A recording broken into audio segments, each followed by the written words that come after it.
What happens when a beloved Hollywood icon walks onto a morning talk show expecting warmth and instead feels the air tighten like a storm about to break? The lights are bright, the applause is polite, and Hugh Jackman's smile is perfectly in place as he steps onto the stage of The View. He waves that familiar open palm gesture, the one fans have trusted for decades. For a brief second, everything feels normal, comfortable, safe. Before we go any further, if you love deep dives into shocking celebrity moments, raw confrontations, and the stories that unfold when fame meets pressure, make sure to subscribe to Stage View right now.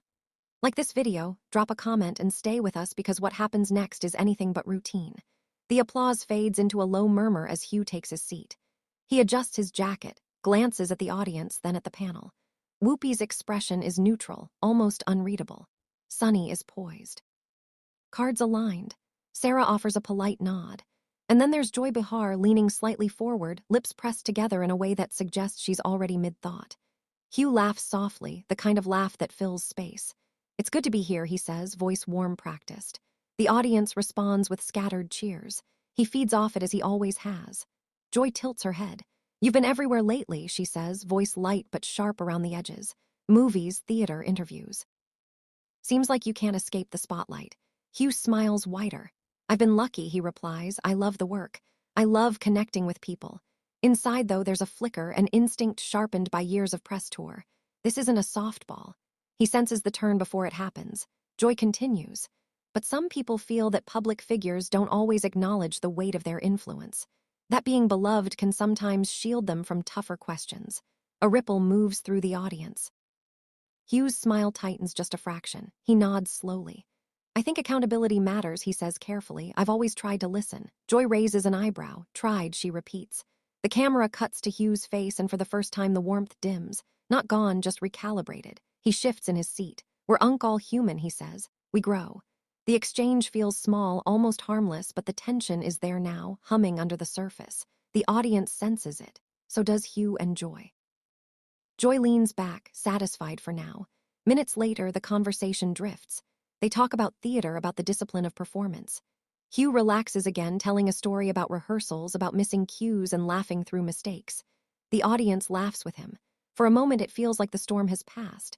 Then Joy interjects again. "You talk about vulnerability on stage," she says, "but what about off stage, when criticism comes, not applause? How do you handle that?" Hugh pauses. "Just a beat too long. I try to take it seriously," he answers. "I don't dismiss it." Joy's voice softens, but her words don't, because some critics feel you curate an image, that the smile is convenient. The room changes. You can feel it through the screen, the collective intake of breath. Hugh's jaw tightens. His eyes flick to Whoopi, then back to Joy. "I don't think being kind is an image," he says. "It's a choice." Joy shrugs. "Some would say it's a brand." A murmur rolls through the audience. Hugh's smile fades. Not dramatically, not suddenly, but enough that it's unmistakable. The man who built a career on charisma now sits very still, hands clasped. Respectfully, he says, voice lower now. "I've spent my life trying to be genuine. If that comes across as branding that says more about the world we live in." Joy leans forward, "or about how carefully you present yourself in it." The host panel shifts uncomfortably. Sarah clears her throat. Sunny glances down at her notes. Whoopi watches closely, sensing the escalation. Hugh inhales slowly. Inside, there's a battle, defensiveness versus restraint. He chooses restraint. "Again, I'm not perfect," he says, "but I'm honest about who I am." Joy nods, but there's no concession in her eyes. The silence stretches thick and awkward until Whoopi jumps in, redirecting the conversation. The segment ends with polite applause, but something has cracked. Backstage, Hugh exhales. He loosens his collar. The camera's gone, but the tension's still clinging to him. A producer offers a tight smile. "You did great," she says. He nods, but his eyes betray doubt. Clips of the exchange hit social media within minutes. Short looping videos of Hugh's smile fatting. Joy's raised eyebrow, the pause before his answer. Comment sections ignite. Some defend Hugh fiercely. Others praise Joy for asking the hard questions. By the next day, headlines frame it as a confrontation. Analysts dissect body language. Fans slow down the footage, analyzing the exact moment Hugh's expression changes. The narrative takes on a life of its own. Late-night shows joke about it. Podcasts debate it. Hugh, meanwhile, sits quietly at home, phone face down on the table. He replays the moment in his mind, not the words, but the feeling. That subtle shift when admiration turns into challenge. He tells himself it's part of the job, but this one lingers. Joy addresses it briefly on a later episode. It was a conversation, she says. That's what we do. She smiles unapologetic. The audience applauds. Hugh doesn't respond publicly. And that silence, it fuels the fire even more. Fans write open letters. Critics write think pieces. The moment becomes a symbol of celebrity, of media, of the fragile line between admiration and scrutiny. Weeks later, Hugh appears at a charity event. Cameras flash. Someone shouts a question about the view. He pauses, then smiles. Not the old smile, not quite. I believe in dialogue, he says. Even when it's uncomfortable, the crowd reacts with applause, but the internet hears something else. Growth or deflection, depending on who's listening. The exchange fades from headlines, but not from memory. It becomes one of those moments people reference in comments, in debates about authenticity and fame. And now it's your turn to weigh in. Did Joy push too far, or did she say what others wouldn't? Did Hugh handle it with grace, or was that smile hiding something deeper? Share your opinion in the comments below. And if you want more explosive, emotional, cinematic stories from the world of celebrities and beyond, subscribe to Stage View right now. This is where the moments don't just happen, they're felt. The moment the cameras cut to commercial, the studio didn't relax, it tightened. The audience shifted in their seats, whispers spreading in uneven waves.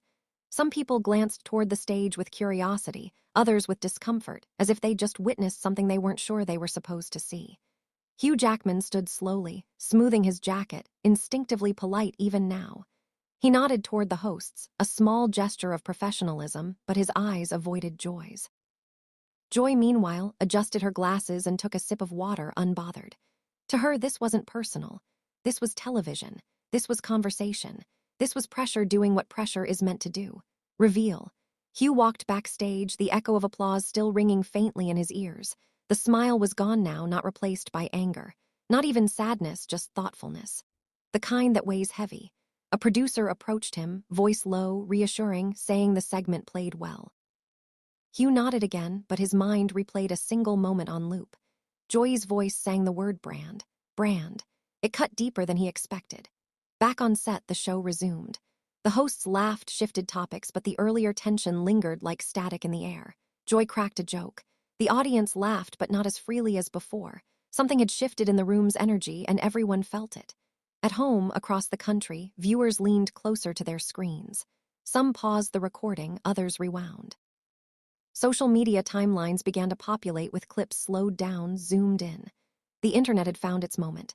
One tweet read, "Did you see Hugh Jackman's face? That hurt." Another fired back. Joy Behar finally asked what no one else will. Within hours, the exchange became the clip. Not the full interview, not the charity talk, just that stretch of seconds where Hugh's expression changed, where the smile faded. Hugh sat in a quiet car on the way to his hotel. City lights streaking past the window. His phone buzzed repeatedly on the seat beside him. Messages from friends, from his publicist, from people checking in, some with concern, some with advice. He didn't pick it up. Instead, he stared out the window and thought about the years, the auditions, the rejections, the discipline of learning to smile through nerves, through criticism, through exhaustion. Somewhere along the way, that smile became a symbol, something people expected, something they trusted, and now in a single exchange it had been reframed. Was he too careful, too polished, or was kindness really something the world had grown suspicious of? Across town, Joy Behar sat at a restaurant table with friends, laughing, gesturing with her hands as she told a story. Someone mentioned the interview. "You really went there," a friend said. Joy shrugged. "That's my job," she replied. If we can't question icons, what are we doing? But later that night alone, she watched the clip again. She noticed the pause she hadn't registered before. The way Hugh's eyes flickered for a moment, just a moment, she wondered if she'd crossed a line. Then she closed the app and turned off her phone. The next morning, headlines sharpened. Hugh Jackman visibly uncomfortable on The View. Joy Behar sparks debate with pointed question. Analysts broke down tone, posture, microp expressions. Body language experts weighed in, circling screenshots with arrows and annotations. Hugh's team suggested a response. A tweet, a light comment, something to control the narrative. Hugh declined. "Let it breathe," he said. "I don't want to make it bigger." But the thing about moments like this is they don't need help growing.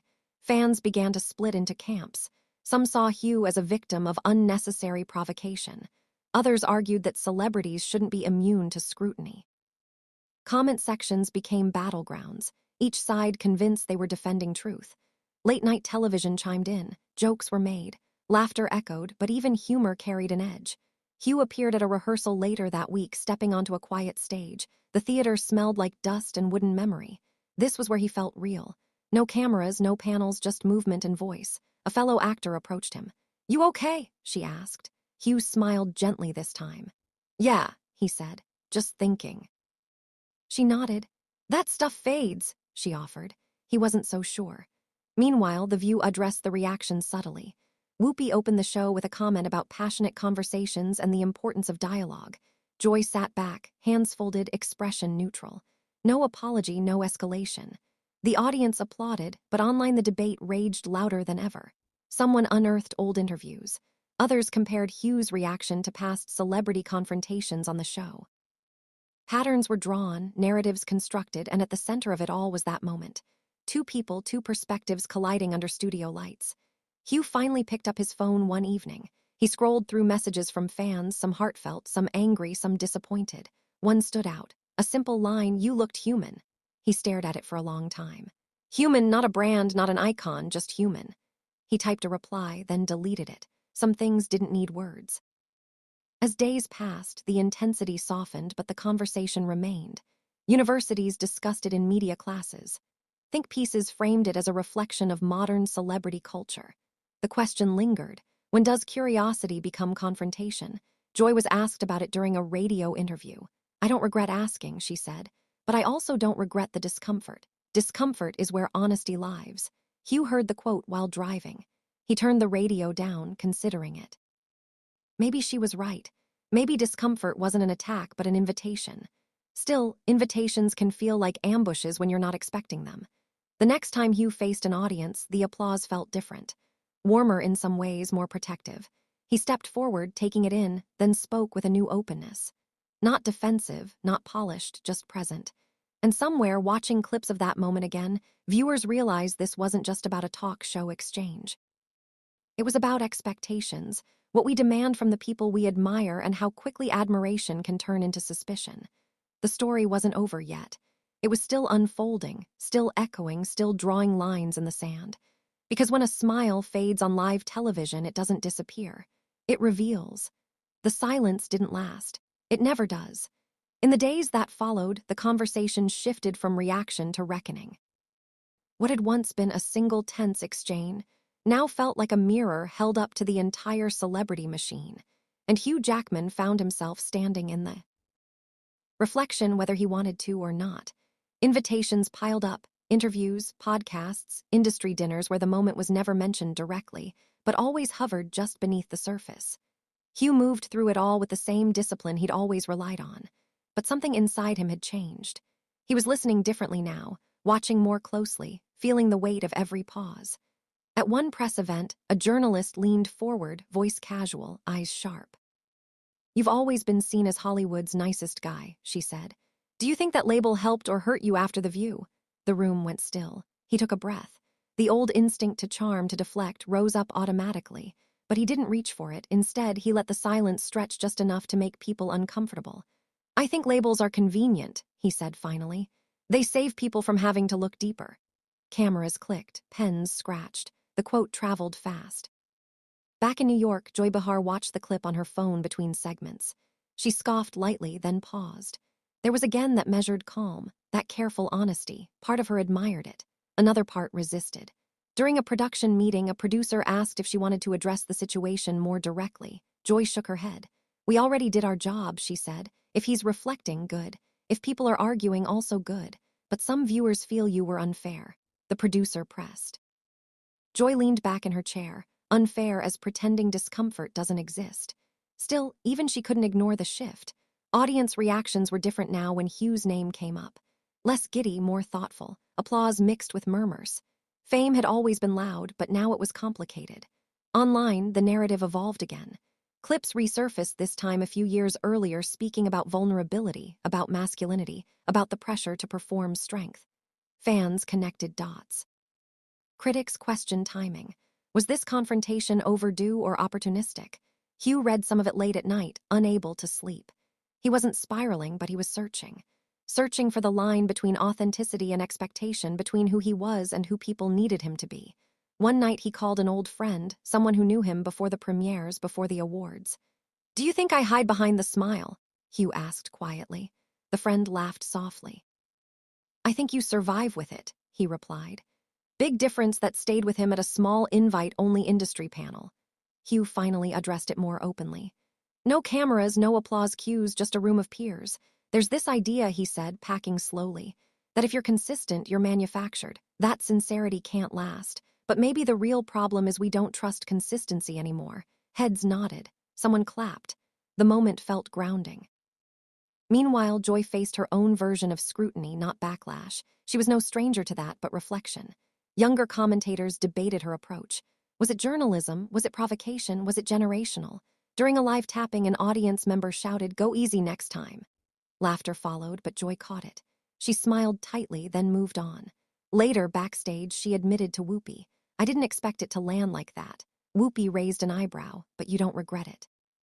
Joy hesitated. "No, but I didn't expect it to stick. It stuck because it touched something unresolved, not just in Hugh, but in the audience watching. People saw themselves in that fatting smile. In the moment when you realize being liked doesn't protect you from being questioned. The media framed it as a turning point. The end of the untouchable celebrity, one headline asked. Another called it a masterclass in restraint. Hugh avoided reading those. Instead, he threw himself into work. Rehearsals grew more intense, performances sharper. On stage, he allowed cracks to show, voice breaking slightly, movements less polished. Audiences noticed. Reviews mentioned rawness, new depth. Joy noticed, too. She watched a clip from one of his performances alone in her apartment. No commentary, just him under a single spotlight, delivering a monologue about loss and identity. There was no smile at the end, just stillness. She exhaled. For the first time since the interview, she wondered, not if she'd been wrong, but if she'd been early. Maybe the conversation she forced was one Hugh hadn't finished having with himself yet. Weeks passed. The storm quieted, but the ground remained altered. At a fan event, someone asked Hugh directly, "Did that interview change you?" He smiled, not wide, not practiced. "Just enough. It reminded me," he said, "that being seen isn't the same as being known." The crowd applauded, some wiped tears. The moment felt earned, and somewhere between applause and silence, between challenge and grace, the story kept unfolding. No longer about a single exchange, but about what happens when public masks slip just enough to let something real breathe. The final chapter hadn't been written yet. It was waiting for one more echo, one more reaction, one more wave of consequence to crest. The aftermath didn't arrive all at once. It seeped in quietly, like fog rolling over a city after midnight. By the time people realized how deeply the moment had embedded itself into pop culture, it was already everywhere. Weeks later, The View aired a highlight reel of the season's most talked about moments. The Hugh Jackman exchange made the cut. When it played, the studio audience reacted audibly, an uncomfortable mix of laughter, murmurs, and a few scattered claps. The camera briefly caught Joy's face. She didn't smile. She didn't look away either. On social media, the clip resurfaced yet again, this time framed differently. No dramatic captions, no accusatory hashtags, just a simple question layered over the footage. Was this necessary? Millions watched, millions answered. Some wrote long threads about media responsibility. Others shared personal stories about being misunderstood, about the pressure to perform likability, about the exhaustion of always having to smile to be accepted. What had started as a celebrity moment had turned into something strangely intimate. Hugh Jackman felt it too. At an awards ceremony months later, as he walked the red carpet, reporters called out questions, but not the ones he expected. "Do you feel more free now? Has your relationship with the public changed? Are you done trying to be everyone's favorite?" Hugh stopped. Cameras zoomed in. This wasn't rehearsed. "I don't think I was ever trying to be a favorite," he said slowly. "I think I was trying to be understood, and maybe that's a moving target." The quote trended within minutes. Inside the venue, the applause he received felt different. Not louder, deeper, less about adoration, more about recognition. People weren't cheering the image anymore. They were acknowledging the person. Joy watched the clip later that night, sitting alone, the glow of the television reflecting in her glasses. She muted the sound halfway through, studying his face instead. There was no resentment there, no defensiveness, just acceptance. For the first time, she smiled. In a later interview, when asked if she would ever invite Hugh Jackman back on the show, Joy didn't hesitate. "Of course," she said. "That's how conversations continue. You don't shut the door after one hard moment." The audience applauded, some skeptically, some genuinely. Speculation exploded. Would he return? Would there be a follow-up, a reconciliation, a second confrontation? He was asked the same question during a charity live stream. He paused, then nodded. "I'd go back," he said, "not to defend myself, just to talk." That answer alone shifted the narrative one final time. The internet, so used to winners and losers, didn't quite know what to do with mutual openness. There was no explosive clapback, no viral takedown, just two public figures standing firm in who they were. One unafraid to question, the other unwilling to perform. Media outlets called it unexpected maturity. Fans called it refreshing. Critics called it anticlimactic, but for those who watched closely, it felt complete. The original episode continued to rack up views, not because of outrage, but because people saw themselves in it. In the pause, in the fatting smile, in the moment when control slips and truth peeks through. Years from now, it won't be remembered as the time Joy Behar embarrassed Hugh Jackman, or the time Hugh Jackman was put on the spot. It will be remembered as the moment a carefully maintained illusion cracked just enough to let humanity show. And maybe that's why it still resonates. Because we live in a world that rewards perfection but connects through vulnerability. Because we cheer smiles but trust honesty. Because sometimes the most powerful thing that can happen on live television isn't a shout or a scandal. It's silence. Now we want to hear from you. Did Joy Behar cross a line, or did she open an important conversation? Did Hugh Jackman's fatting smile reveal pressure, growth, or something else entirely? Share your thoughts in the comments below. And if you want more explosive, emotional, cinematic stories that take you inside the moments everyone's talking about, make sure you subscribe to Stage View, like this video, join the conversation, and stay with us. Because the real drama isn't just what happens on screen. It's what it reveals after the lights go out.